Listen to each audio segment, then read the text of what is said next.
Share बाजार के लिए कैसा रहेगा? जो रिटर्न हमें 2021 में दिखा है, क्या वैसा रिटर्न इस साल भी देखने को मिलेगा?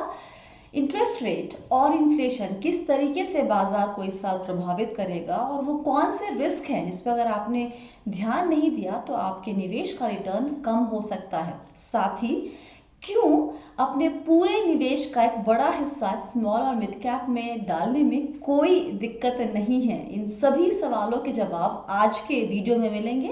बात हो रही है डीएसपी म्यूचुअल फंड के head of equity Vineet Sambare से। सीधे चलते हैं उनके पास, लेकिन जाने के पहले टप चैनल सब्सक्राइब कर लीजिए, फिर आगे बढ़िए।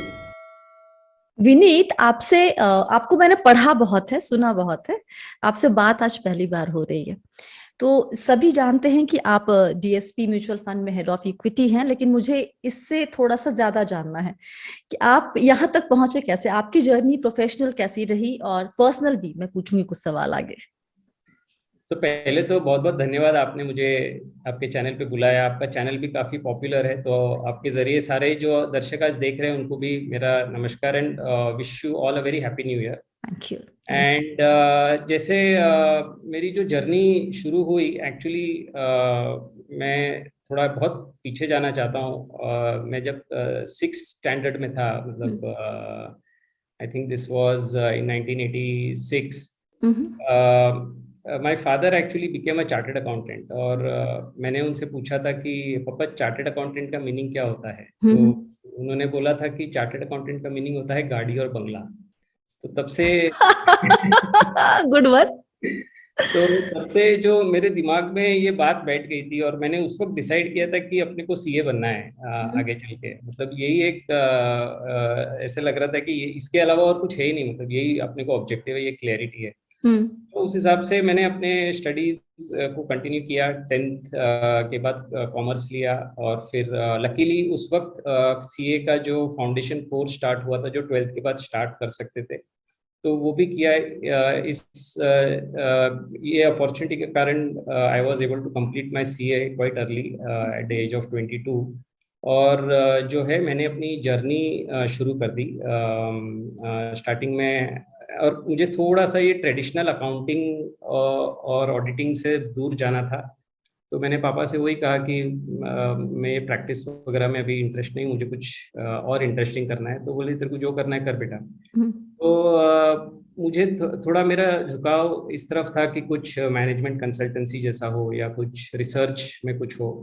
और लकीली उस वक्त क्रिसिल में ऐसे कुछ अपॉर्चुनिटीज थी। जब ये 1998 की बात है, 1997 में मैं पास आउट हो गया था, जहाँ पे उनको आउटसोर्सिंग के लेवल पे कुछ रिसर्च एनालिस्ट चाहिए थे, और लकीली मेरा सिलेक्शन हो गया। तो एक्चुअली जो रिसर्च की जर्नी है वहाँ से शुरू हुई, और मुझे काफ़ी इंटरेस्ट आने लग गया वो काम में। बहुत अच्छा लगता था जब कंपनीज एनालाइज करते थे। बट ये इक्विटी क्या होता है ये पता नहीं था। इक्विटी वैल्यूएशंस कैसे होता है, क्या होता है, वो रिसर्च तो एक जेनरिक रिसर्च था। But later on I understood कि ये रिसर्च को लेवरेज करके अपन इक्विटी में भी काफ़ी नॉलेज गेन कर सकते हैं। तो उसके बाद फिर अपॉर्चुनिटीज़ मिलती गई। 99 में मुझे एक बॉम्बे में बहुत ही नामी शेयर ब्रोकर हैं KR चुक्सी, उनके पास एक साल काम करने का मौका मिला। वहाँ काफ़ी कुछ सीखने को मिला फंडामेंटल लेवल पे। और जो स्टार्टिंग के जो डेवलपमेंट हुई, फंडामेंटली कैसे कंपनीज को जांचा जाए, मैनेजमेंट को कैसे पढ़ा जाए, और कैसे बहुत सारे जो थीम्स उस वक्त भी, अगर आप जानते होंगे 2001 में आईटी बूम ऐसे ही हुआ था जो अभी हम कुछ देख रहे हैं, और बस्ट भी हुआ। तो वो शुरुआती दौर का जो लेसन्स थे बहुत ही इम्पोर्टेंट थे मेरे लिए। उस वक्त ये समझ में आया कि कैसे थीम्स और नैरेटिव्स बिल्ड होते हैं, मतलब वो बहुत अच्छे लगते हैं। मतलब मैं आईटी सेक्टर ही देखता था, मुझे 100 पी दिखता था तो मैं थोड़ा खुश भी हो जाता था कि 100 से 200 भी जाता है पी तो कोई टेंशन नहीं है अपने को, मतलब चलता ही रहता है। लेकिन जब ये सब गिरे और समझ में आया कि ये तो बहुत बड़ा रिस्क है, और पीक पे लोग समझ नहीं पाते हैं। तो आई थिंक वो शुरुआती दौर था जहाँ पे ये सीखने को काफ़ी अच्छा मिला।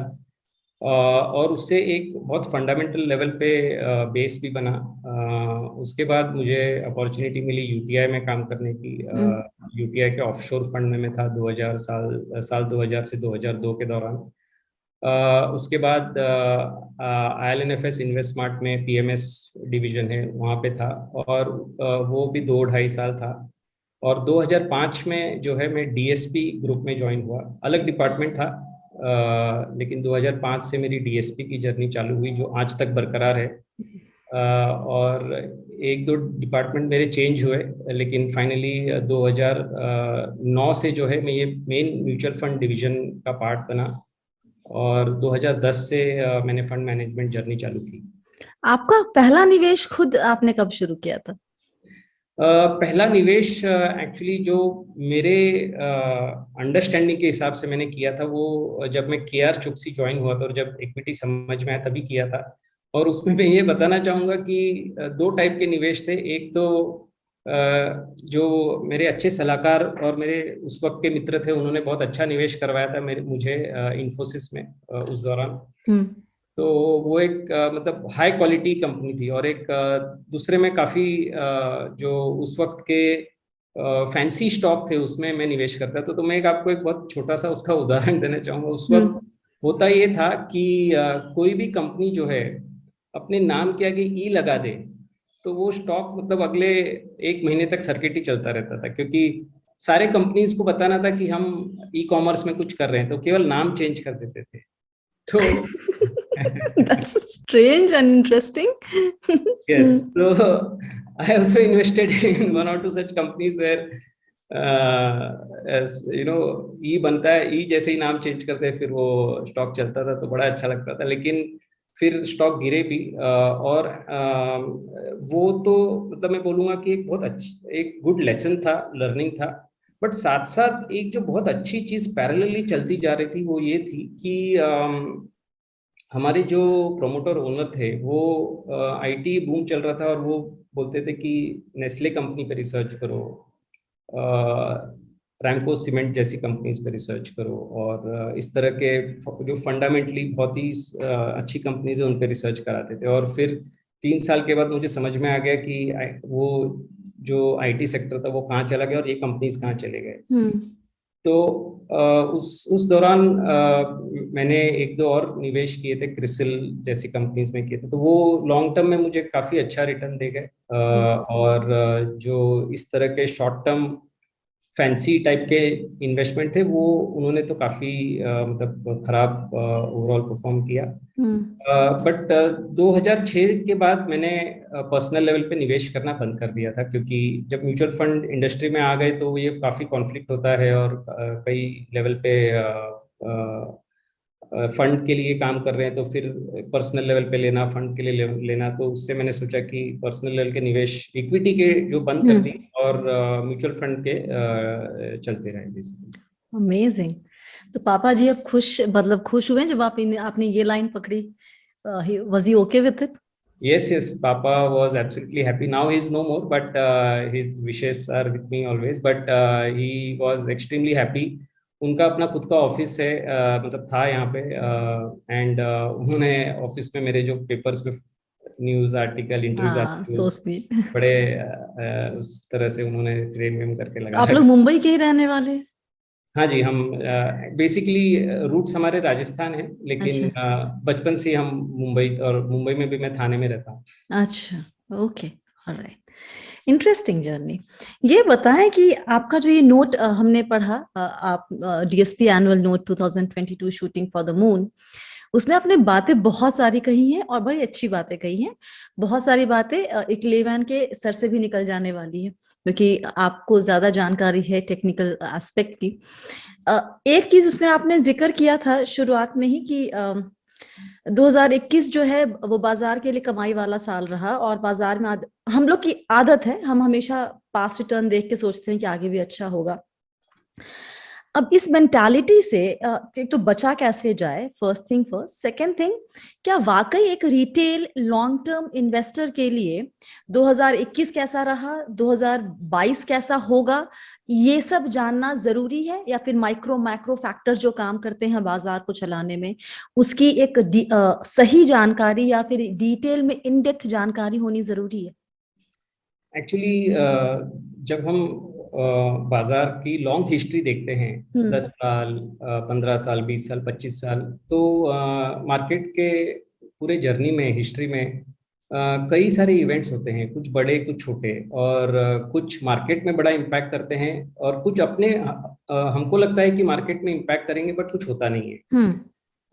तो इसके कारण एक्चुअली जानने जैसे हैं कि बहुत बड़े बड़े जो इम्पैक्ट होते हैं मार्केट में इवेंट्स के कारण, वो तो नॉर्मली मैंने देखा है कोई प्रेडिक्ट ही नहीं कर पाता है। मतलब मार्च 2020 में पेंडेमिक के कारण मार्केट इतना गिर जाएगा, ये तो कोई भी प्रेडिक्ट नहीं कर पाया। लोग ये चर्चा कर रहे थे कि टेपरिंग होगा या इंटरेस्ट रेट बढ़ेंगे या कुछ और होगा, लेकिन जब बड़ा चेंज आता है तो वो मार्केट पार्टिसिपेंट्स को हमेशा शॉक या सरप्राइज ही करता है। इसलिए सबसे बढ़िया जो एक निवेशकों को ये ध्यान रखना चाहिए कि ये सारे फैक्टर्स को हम समझ भी ले, जान भी ले, बट जो फैक्टर फाइनली मार्केट को इम्पैक्ट करेगा वो कुछ और ही हो सकता है। इसलिए सबसे इम्पोर्टेंट है अपने रैशनल डिसीजंस को नहीं छोड़ना चाहिए, जिस भी तरीके का मार्केट हो, जिस भी तरीके के चेंजेस हों। और दूसरी बात ये देखी गई है कि अपने आप को कभी भी जो नापते हैं इन्वेस्टर्स की, मैंने 2021 में रिटर्न बनाया, 2022 में बनेगा नहीं बनेगा, एक्चुअली 1-2 सालों से मापना भी नहीं चाहिए। 1-2 साल के रिटर्न्स तो मैं कहूँगा कि ये थोड़ा इसमें लक का फैक्टर ज़्यादा होता है, फंडामेंटल का फैक्टर कम होता है, बट लॉन्ग टर्म में फंडामेंटल का फैक्टर ज़्यादा होता है। और जैसे अभी निफ्टी की ही हम बात करें, 10 साल की जर्नी यदि हम देखें, 10 साल की जर्नी में एक्चुअली ये बहुत अच्छा काल रहा है मैं कहूँगा, क्योंकि ओवरऑल निफ्टी 50 के अराउंड 15% CAGR रिटर्न आए हैं। एक्चुअली 15% कहने में तो छोटा अमाउंट वो लगता है रिटर्न, लेकिन ये 10 सालों में ये जो अमाउंट आपने 10 साल पहले यदि इन्वेस्ट की होती, ये 4 गुना बढ़ गई है 15% CAGR से। और इन्फ्लेशन ये रेट पे बढ़ा नहीं है, मतलब 10 साल पहले आप जो रेट पे टमाटर या कुछ और खरीदते थे और आज खरीद रहे, वो 4 गुना नहीं बढ़े हैं। मेरे लिए इन्फ्लेशन हमेशा गोलगप्पे से रिलेटेड होता है। गोलगप्पे हम बचपन में 1 रुपए के 4 खाते थे, 8 खाते थे, पता नहीं शायद 25 पैसे का एक था या मुझे याद नहीं, लेकिन अभी आप 20 रुपए का 4 या 5 खाते हैं। तो अगर किसी को इन्फ्लेशन समझ में नहीं आता, बोलो गोलगप्पे का रेट चेक कर लो आज से 20 साल पहले और अभी का, तो समझ में आ रहा है इन्फ्लेशन कहाँ कैसे काम करता है। गोलगप्पे शायद इन्फ्लेशन को क्रॉस, मतलब रिटर्न्स को क्रॉस कर गए होंगे मुझे। बहुत महंगे हो गए इनफैक्ट। सो आई थिंक मुझे ऐसा लगता है कि जो निवेशकों को ऐसा सोचना चाहिए कि इक्विटी को जनरेशनल एसेट की तरह सोचना चाहिए। कि आज मैं अगर निवेश कर रहा हूं तो मुझे इसमें बने रखना है। आप प्रॉपर्टी लेते हैं, गोल्ड लेते हैं, कभी ये नहीं सोचते कि कल मैं इसको जाके बेच दूंगा। इक्विटी में क्या है, रोज टिकर आता है, रोज प्राइस दिख रहा है, तो आदमी क्या होता है कि उसको एक एक्टिविटी करने की एक वो भावना हो जाती है कि अरे आज बढ़ गया 20%, आज 30% बढ़ गया, किक मिलता है हमें। हाँ, किक मिलता है। तो वो पिछले 1 साल में तो ये मैंने काफी देखा है कि रिटेल इन्वेस्टर्स का मोस्टली रुझान जो है वो इसी तरफ है कि अपने कैसे शॉर्ट टर्म में रिटर्न्स बनाए।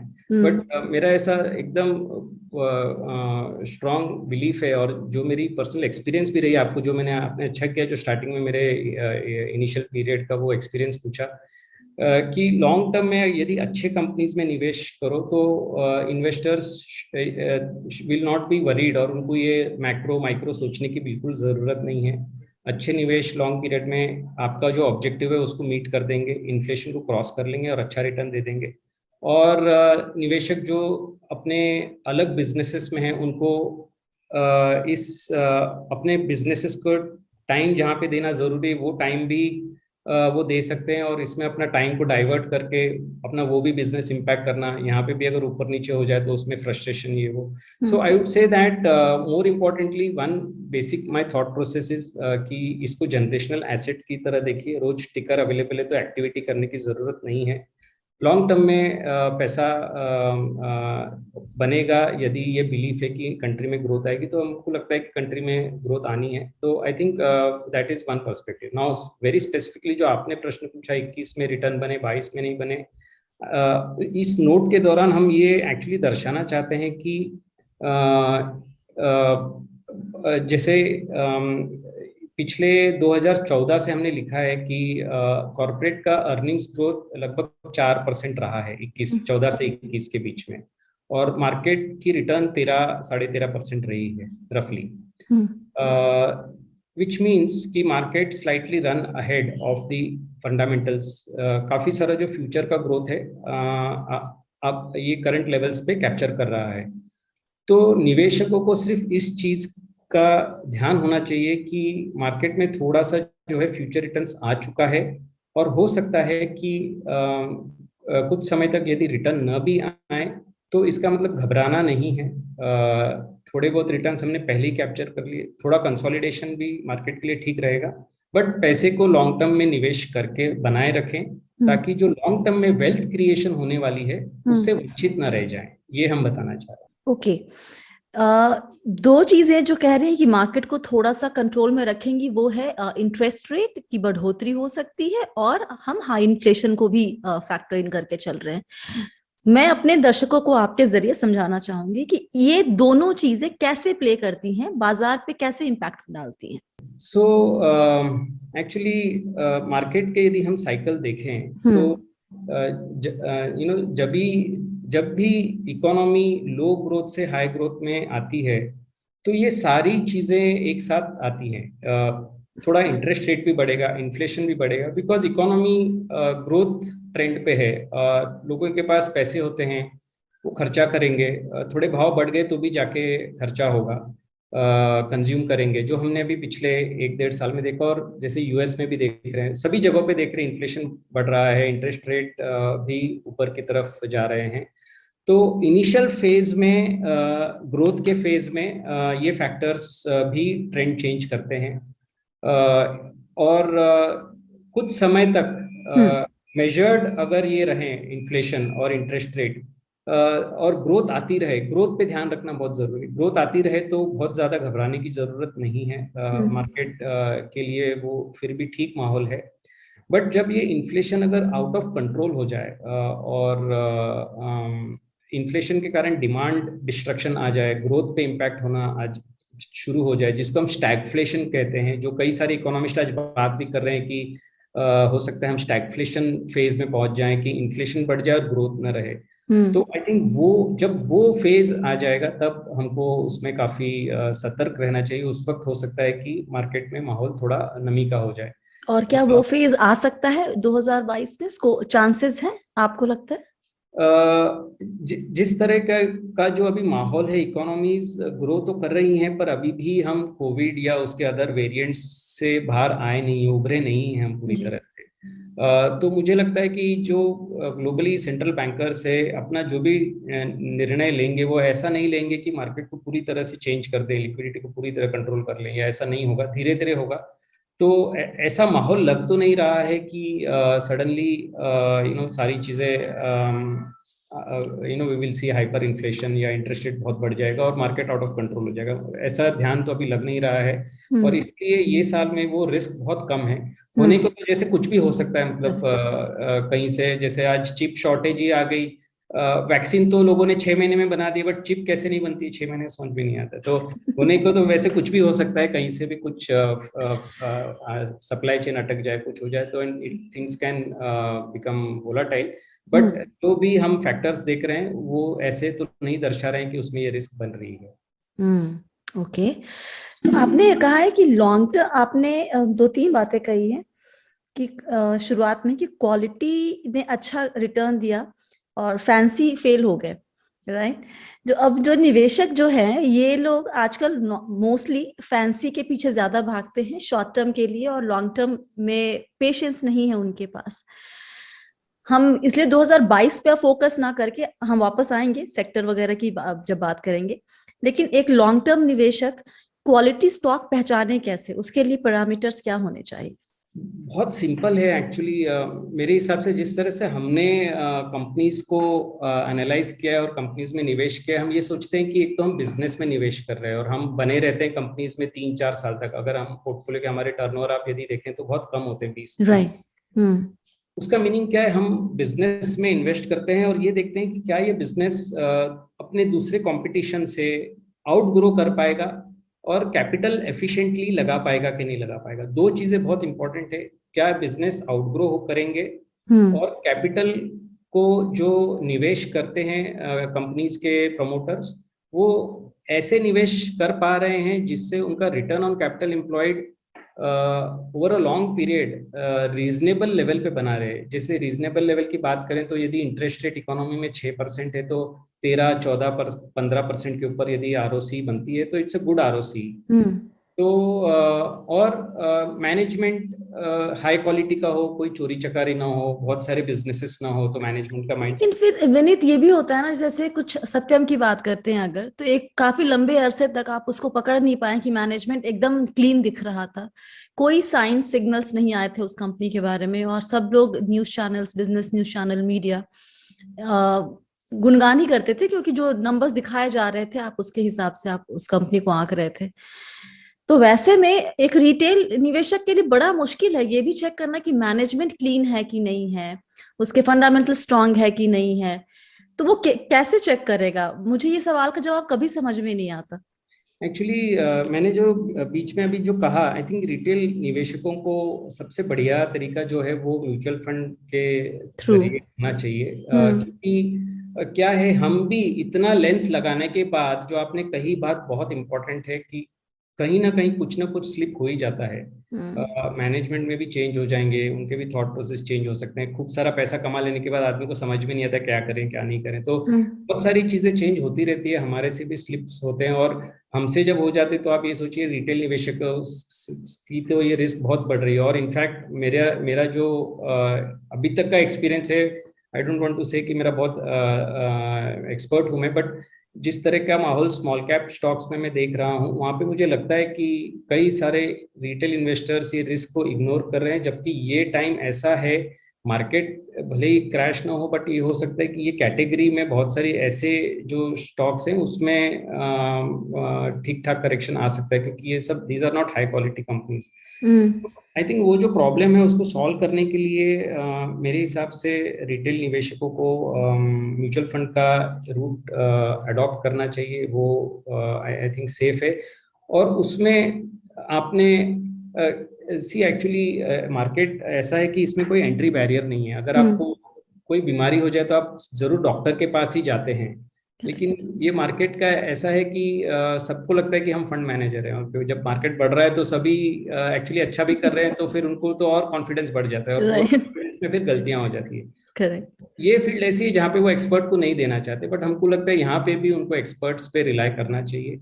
और अगेन लॉन्ग टर्म पिक्चर देख के, and not to get too much anxious और वरीड कि शॉर्ट टर्म में मुझे इतना गेन नहीं आया, बट लॉन्ग टर्म में आई थिंक ओवरऑल पिक्चर अच्छा ही बनता है। अब ये बताएं कि 2021 से आपका सबसे बड़ा लर्निंग क्या रहा? आप कुछ ऐसी चीजें जो आपने लगा कि आपने करनी चाहिए थी, आपने मिस कर दी, या फिर जो किया और लगा कि क्यों कर दिया? मतलब लर्निंग तो रोज है स्वाति जी। मतलब हमारे हम्म। फील्ड में ऐसा है कि every day there is a learning, और कई सारे मिसेस भी होते हैं। प्रोफेशनल पर्सपेक्टिव से फंड का यदि मैं मेरे फंड की बात करूं तो इस साल में जिस तरह से सेक्टर्स परफॉर्म किए, इतने फास्ट चेंजेस हुए सेक्टर में, वो हम कैप्चर नहीं कर पाए कि हम्म। अब फार्मा चलेगा, अब आईटी चलेगा, अब रियल एस्टेट चलेगा। तो जैसे रियल एस्टेट डायरेक्ट प्लेस तो हम वैसे भी नहीं करते हैं, बट इनडायरेक्टली हम पार्टिसिपेट किया। मिड कैप आईटी जो इतनी एस्ट्रोनॉमिकल वैल्यूएशंस पे चले गए, वो हमने श्योरली हम लोग अंडर इन्वेस्टेड रहे उसमें, तो वो मिस किया। तो कई सारी चीजें मिस की। बहुत सारे आईपीओस भी हमने एनालाइज किए, और हमने जैसे नोट में भी मेंशन किया है कि we chose to remain away largely. बहुत कम आईपीओस में हमने निवेश किया, देखे सब हमने, एनालाइज सब किए, बट ये समझ में नहीं आ रहा था कि ये वैल्यूएशंस कैसे जस्टिफाई करें। कैश फ्लोज की विजिबिलिटी भी, ट्रैक रिकॉर्ड नहीं है। कंपनीज अच्छी है, मतलब हमें आपके यहाँ मतलब आपके चैनल के जरिए ये नहीं बताना चाहूँगा कि कंपनीज रॉन्ग है, बट हमको वो कैश फ्लोज और उनका वैल्यूएशन जस्टिफाई नहीं लग रहे थे, तो हमने वो सब चीज़ें नहीं उस पाथ पे गए। So I think lot of things we chose to do which eventually कुछ अच्छी गई, कुछ खराब गई, बट ओवरऑल गुड पार्ट ये रहा कि हम बाय एंड लार्ज अपने डिसिप्लिन को फॉलो करते रहे। तो आई थिंक डिसिप्लिन यदि हम फॉलो करते जाएं लॉन्ग टर्म में, उसका आउटकम अच्छा ही होगा। It's a huge thing Vineet, ये एक्सेप्ट करना कि हमने क्या क्या मिस किया है as a fund manager, as a head of equity. It takes courage to say that कि हमने ये मिस कर दिया, हमने ये सही तरीके से नहीं पकड़ पाया। अदरवाइज नॉर्मली लोग अपने बारे में बोलते हमने तो ये किया, ये क्या, ये अच्छा क्या, ये अच्छा क्या, ये अच्छा किया। आई दिल से appreciate this acceptance, at least I would say.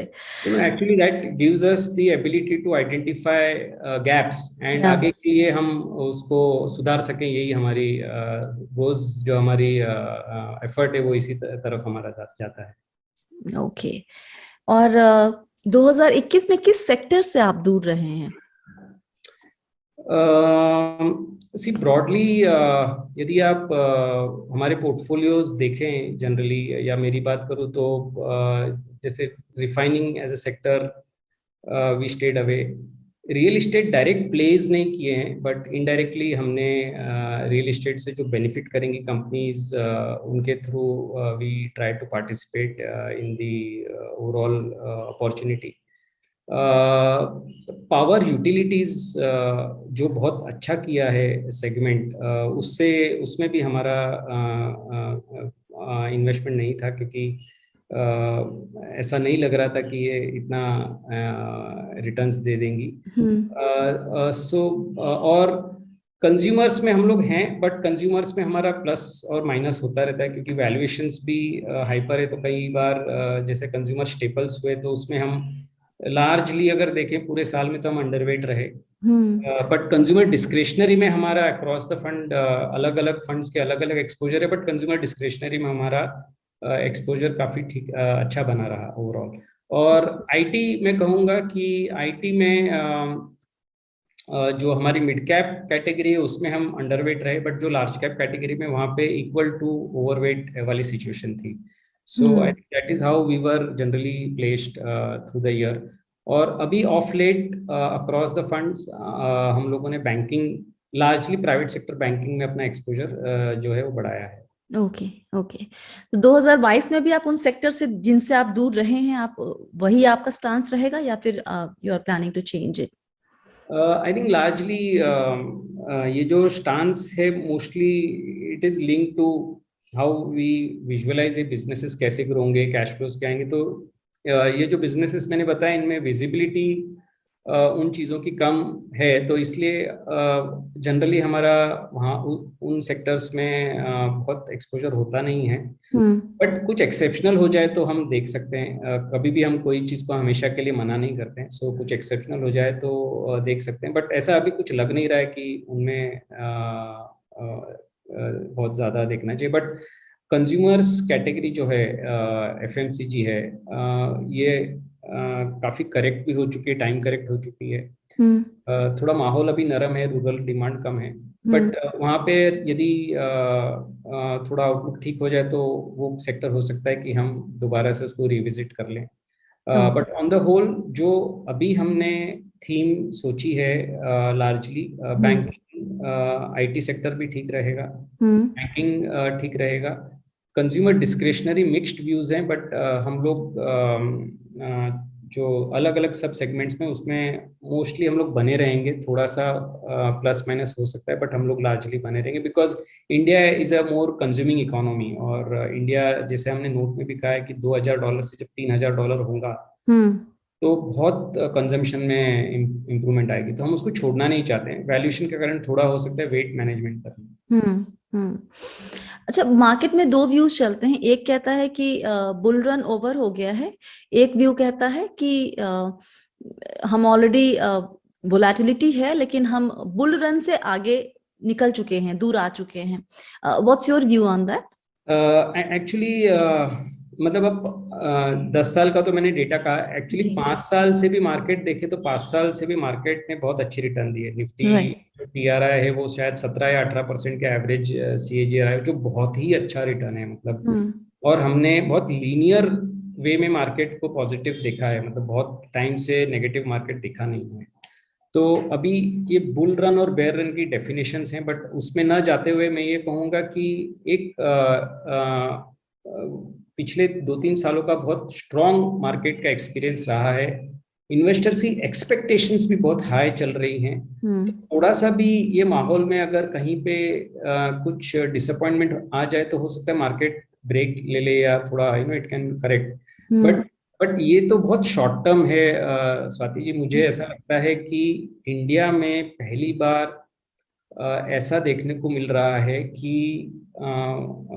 कई लेवल पे जो डेवलपमेंट्स हो रही हैं, और corona I think has been a blessing in disguise कि कई सारे जो रिफॉर्म्स बाकी थे वो गवर्नमेंट ने एक्सपीडिएट कर दिए। बड़े बड़े रिफॉर्म्स, बैंकिंग सेक्टर क्लीन हो चुका है, गवर्नमेंट का फोकस इन्वेस्टमेंट पे बहुत है, मोनिटाइज कैसे करना है उस पर बहुत है, इतने सारी स्कीम्स ले आए, इंडिया को ग्लोबल मैप पे लाना चाहते हैं। इंडिया में कई सेक्टर्स में हमारे पास स्किल बहुत स्ट्रांग है। आप फार्मा में देखिए, हम बहुत इंपॉर्टेंट सप्लायर्स हैं यूएस जैसे मार्केट में। केमिकल्स है, टेक्सटाइल्स है, ऑटो एंक्स हैं। आई थिंक अपने स्किल्स अपन ने बहुत शार्प कर लिए और ये सेक्टर्स को बहुत बढ़ावा और सपोर्ट मिल रहा है और आगे भी मिलेगा। तो मुझे लगता है कि ये गवर्नमेंट की जो नीतियां हैं इनके फायदे अगले 5-7 सालों में खूब देखने को मिलेंगे। सरकार कोई भी हो, बट एक बार जब बेस काम बन जाता है तो उसकी ग्रोथ आउटलुक आगे देखने को मिलेगी। इसके साथ साथ बहुत सारे चेंजेस हो रहे हैं। Renewable power will require huge investment, और ये होना ही है। ये सारे ग्लोबल एनवायरमेंटल कमिटमेंट्स जो करके आए हैं वो करना है। Electric vehicle will be a big investment, data centers is coming as a big investment. So बहुत सारी अपॉर्चुनिटीज आ रही हैं। तो मुझे लगता है कि कई लेवल पर मल्टीपल अपॉर्चुनिटीज हैं। इन्वेस्टर्स को ये देखना चाहिए कि यदि ग्रोथ आती रही तो मार्केट ऊपर नीचे रहेगा शॉर्ट टर्म में, बट लॉन्ग टर्म में रिटर्न अच्छा बनेगा। तो इसीलिए आई would say that bull run might have ended for a year, let's say, but bull run will continue for the next. You just stretch your time horizon, and that bull run you will see it sustaining over the next 5-7 years is our view. Good. Vineet, आपकी जो आप small and mid cap space के expert माने जाते हैं, मतलब industry में लोग कहते हैं कि अगर इस पे राय लेनी है तो विनीत से लिया जाए। अब ये बताएं, हमारे जो व्यूअर है ना, वो एक सवाल, मैंने ऑलमोस्ट सारे लाइव सेशन में ये सवाल आया है, जब भी मार्केट में थोड़ा सा करेक्शन दिखता है तो बोलते हैं कि इस वक्त मैं मिड और स्मॉल में लगा दूं, क्योंकि जब बाजार गिरता है तो ये पहले गिरते हैं। उनके माइंड में ये चलता रहता है कि जब बाजार गिरता है तो मिड स्मॉल पहले गिरता है, और जब रिकवर करता है तो ये लार्ज कैप से जल्दी रिकवर करता है। हालांकि ये सही नहीं है मानना। आप बताइए कि ये थॉट प्रोसेस उनकी सही है? मुझे लगता है नहीं सही है। What's your take on this? मतलब मैं ये कहूँगा कि मिड और स्मॉल कैप, चूंकि मैं इस कैटेगरी को काफ़ी सालों से देख रहा हूँ और मुझे इंटरेस्ट भी है। मैं देखता हूँ कि कई सारे कंपनीज हैं, बिजनेसेस हैं, एंटरप्रेन्योर्स हैं जो इतने पैशनेट हैं और इतने अच्छी तरीके से कंपनीज चला रहे हैं। तो मुझे लगता है इंडिया में बहुत अपॉर्चुनिटीज है। जो आज कंपनीज लेट्स से अगर 1000 करोड़ पे है तो 5 सालों में क्या 3-4 हजार करोड़ पहुंच सकती है। तो ऐसे बहुत साइंस दिखते हैं कि कंपनीज ग्रो होंगी, अपॉर्चुनिटीज, और जो आदमी चला रहे हैं, उनको मैनेजमेंट चला रही है, उनमें कैपेबिलिटी है। I feel very excited with this category. और मुझे ऐसा लगता है कि इस कैटेगरी में यदि निवेश सही हो और अपने 70% भी राइट हो जाए तो return potential is huge. But ये कैटेगरी में 2-3 चीजें लगती हैं। एक तो लगता है पेशेंस, क्योंकि ये ऐसा नहीं है कि मैंने आज डाला और मुझे कल पैसा निकालना है, क्योंकि ये कंपनीज ग्रो होने में टाइम लगती है और कंपनीज का जो रिटर्न है वो मल्टीप्लाई होने में टाइम लगता है। मतलब 1, 2, 3 साल में हो सकता है कंपनी ने 20% कैगर दे दिया, लेकिन 4th और 5th ईयर में जब वो बहुत स्ट्रॉन्ग फुटिंग पे आ जाए तो हो सकता है वो 20% का 30% कैगर हो जाए, क्योंकि towards that phase when the companies are outgrowing, that time the returns will be very high. So I think what requires is a lot of patience. Second, it requires is filtration. मतलब ये degree में selection से ज्यादा आप elimination बहुत जरूरी है। आज हर एक अच्छी कंपनीज पे 10 खराब कंपनीज अवेलेबल हैं। एग्जैक्टली। तो एलिमिनेशन जो है वहां पे एक्सपर्टीज रिक्वायर्ड है, और यहाँ गलती होती है बुल मार्केट में। बुल मार्केट में जब सारे ही अच्छे फंड मैनेजर्स बन जाते हैं तब ये उनके ध्यान नहीं आता है कि कंपनीज का जो नंबर्स दिख रहे हैं वो कई बार केवल दिखावा होता है और उसमें रियलिटी में पिक्चर बहुत खराब होती है, क्योंकि कंपनीज भी चाहती है अपना मार्केट कैप बढ़े। तो मैं ये चैनल के द्वारा और आपके माध्यम से ये कहना चाहूँगा निवेशकों से कि ये कैटेगरी में elimination is very important, and at the wrong time generally people इसमें लोग फंस जाते हैं। सो ये उनकी बात सही है कि मिड और स्मॉल कैप में लॉन्ग टर्म में पैसा रिटर्न्स मेरे हिसाब से अच्छा बनना चाहिए, बट उतना पेशेंस भी रखिए और उतना आप हाई क्वालिटी पे फोकस भी रखिए, और स्पेशली इस टाइप के मार्केट में रिस्क को मद्देनजर करते रिस्क को इग्नोर ना करें, ये मेरा मानना है। ओके। बहुत सारे निवेशक म्यूचुअल फंड में जो निवेश करते हैं वो उनका ये भी कहते हैं कि भाई जब लॉन्ग रन में सभी कैटेगरी मोर और लेस पॉजिटिव रिटर्न ही देती है, चाहे वो लार्ज कैप हो चाहे वो मिड या स्मॉल हो, तो मैं क्यों ना ज्यादा एलोकेशन स्मॉल और मिड कैप में करूं जहां पर मुझे ज्यादा रिटर्न की उम्मीद होती है या मिल सकता है। ये इस थॉट प्रोसेस पर आपकी राय क्या होगी? मतलब मैं ये कहूंगा कि अपने रिस्क प्रोफाइल और एज के साथ, एज के जो आपके सेगमेंट है उसके हिसाब से आप जरूर स्मॉल और मिड कैप में अच्छा एलोकेशन रख सकते हैं, उसमें कोई प्रॉब्लम नहीं है। हम mutual fund we take lot of care to make sure that we buy good businesses and companies जो अच्छी ग्रो करेंगे और अच्छा रिटर्न देंगी लॉन्ग टर्म में।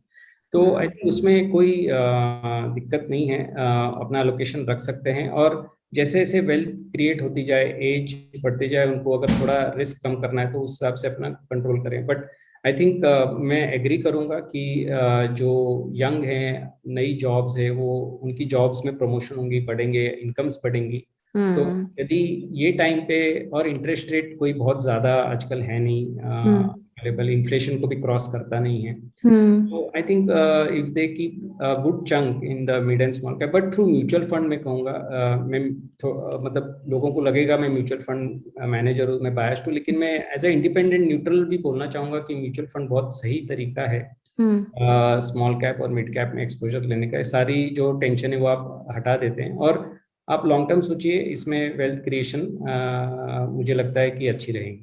Thank you so much Vineet, amazing, lovely talking to you, बहुत मजा आया और आई होप कि हम आगे भी बात करते रहेंगे। Thank you very much madam, very nice talking to you. आज के वीडियो में फिलहाल इतना ही। देखिए हम बहुत मेहनत करते हैं आपके लिए अच्छे एक्सपर्ट आपके सामने लाने की, ताकि आपके जो सवाल हैं, जो उलझन है, वो हम दूर कर सके।